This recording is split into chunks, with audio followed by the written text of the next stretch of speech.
Akuyena wonke umuntu okwenzela into enhle nospenda imali yakhe kuwena.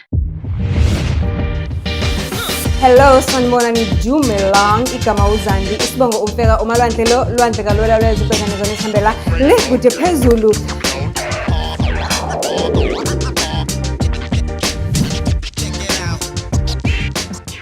Do join.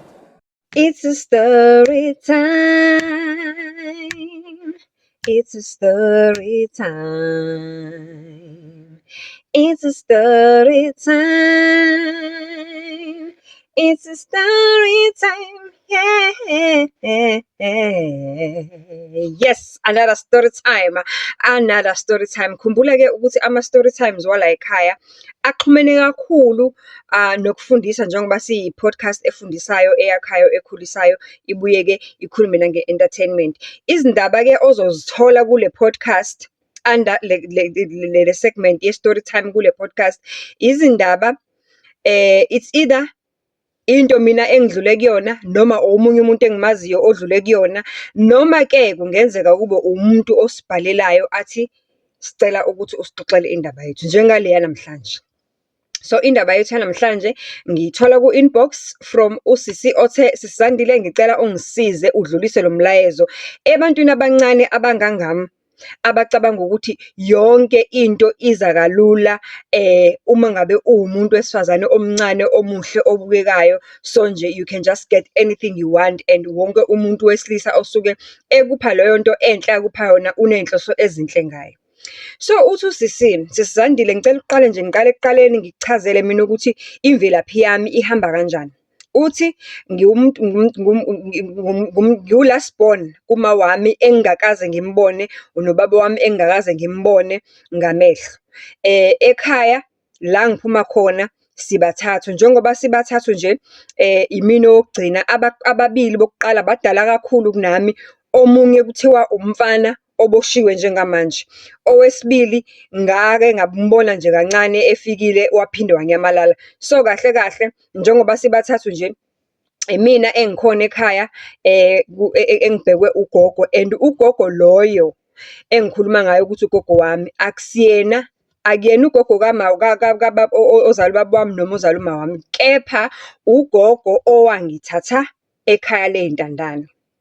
Uthi-ke mangizalwa ngazaleka ngendlela yokuthi uma wami wayethengisa umzimba. So uma wami methengisa umzimba benomkhuba wokuthi laba ababili engibalamayo, kuthiwa uma wami benomkhuba wokuthi njalo mengabe sehambile wayoganga la eganga khona, azala ingane, wayezala abuyele ekhaya ayoshiya ingane nogogo, okuwukuthi ugogo loyo kwakuwumama wakhe ngaleso sikhathi.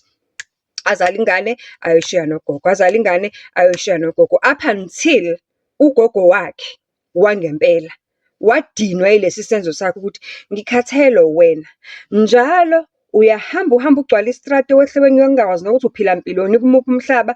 Uma ngabe usuzele, so I mean mangabe sowumithi, uyabuya uze la uzongidicilela ngengane, uhamba masolokohlo, ngikhathele. Uyayibona-ke lo oyimithi eyakho, ake uzwe nawe ukuthi kunjani ukukhulisa ingane.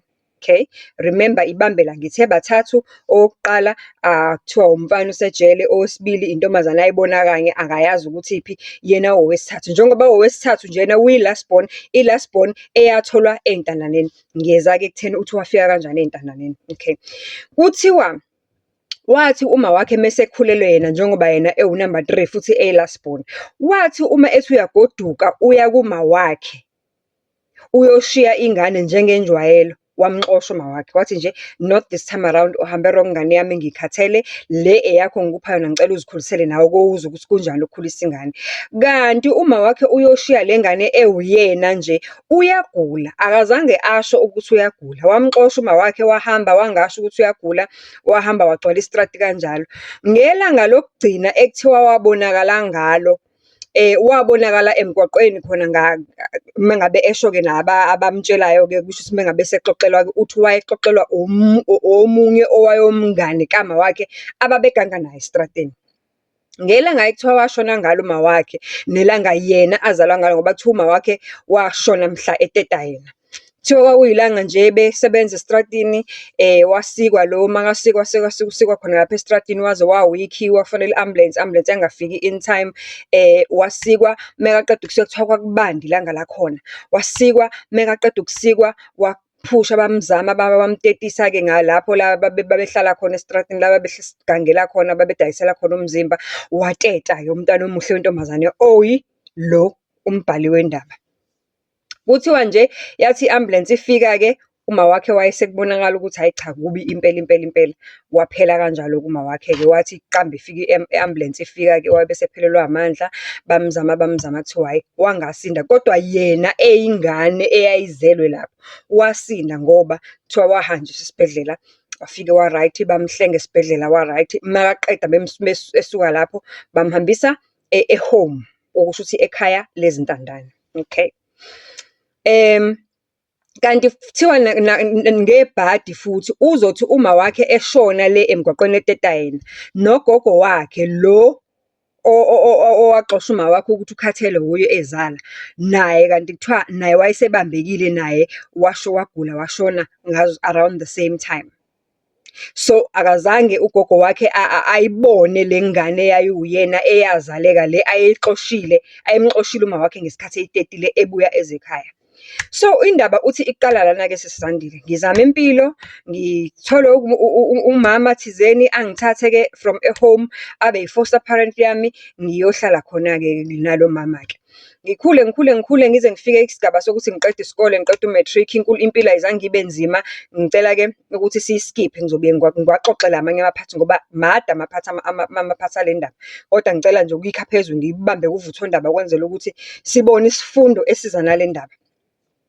Uthi into eyenzakalayo, ngise-tertiary manje, ngikwesinye sezikhungo zey'mfundo ephakeme, u-NSFAS uyangikhokhela. Kodwa as much as angikhokhela, u-NSFAS ubuye abe ney'nkinga ey'ningi. Ngelinye ilanga akakhokhi, silala singadlile, kuba kuningi, kuba nzima.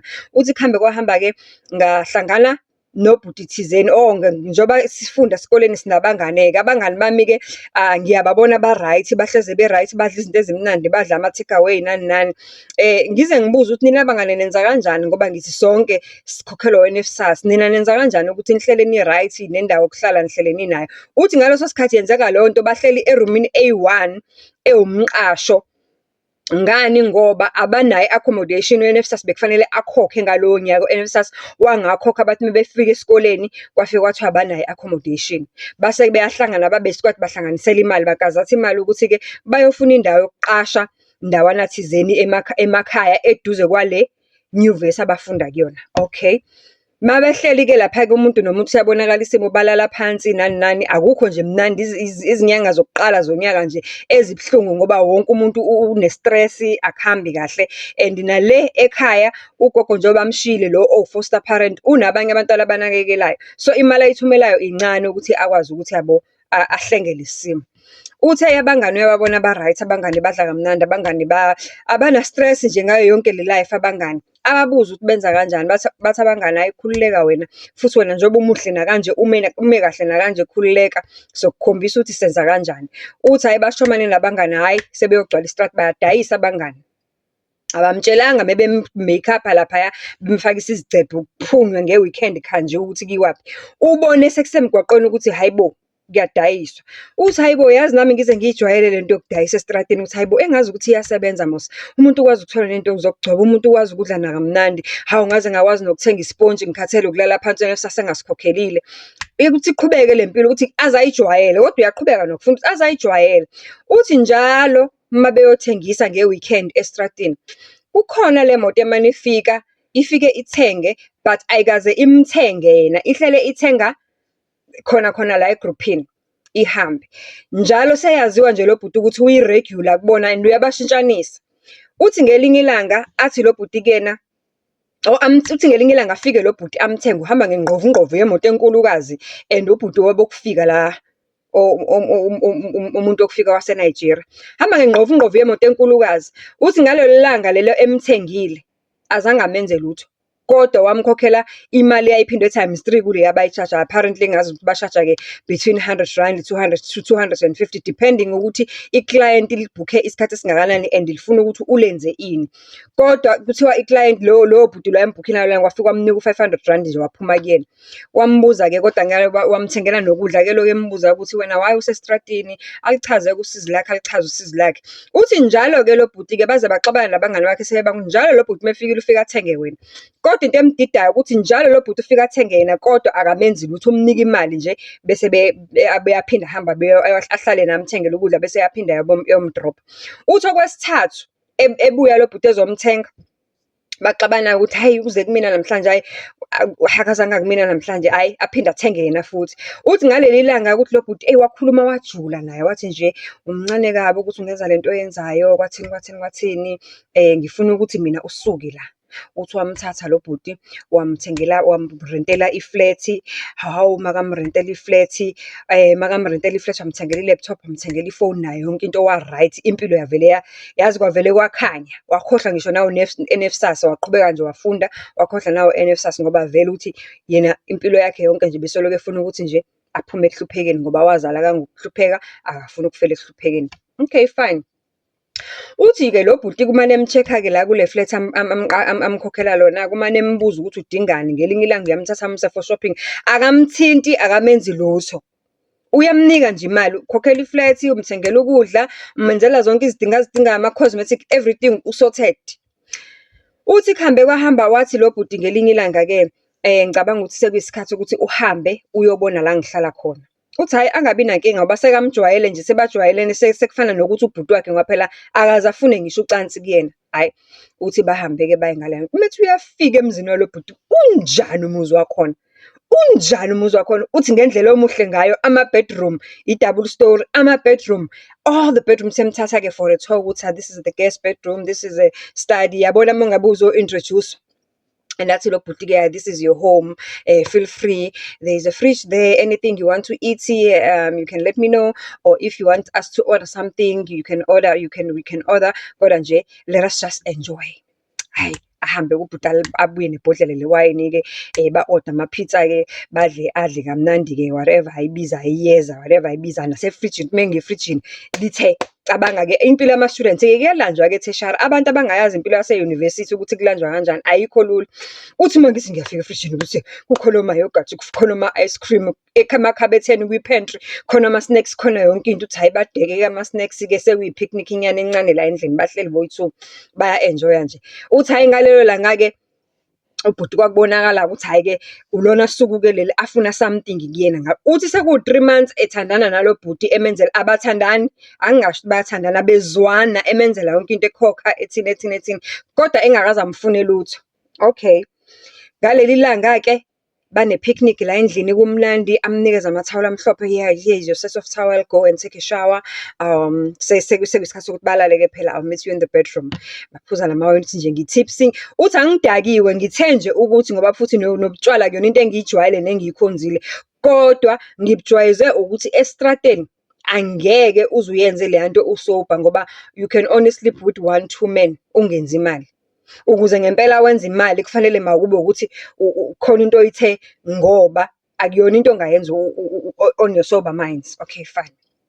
Uthi hayi angidakiwe, ngifuna ukubona kahle yonke into because I feel like it's a special night tonight ngoba phela khumbula ukuthi lo muntu lo ebeloko emspoila nje, emspoila emntoto senza yonke into kodwa engamfuni lutho, engamfuni ucansi or whatever that you can umuntu okutotosayo ayenza kuwena.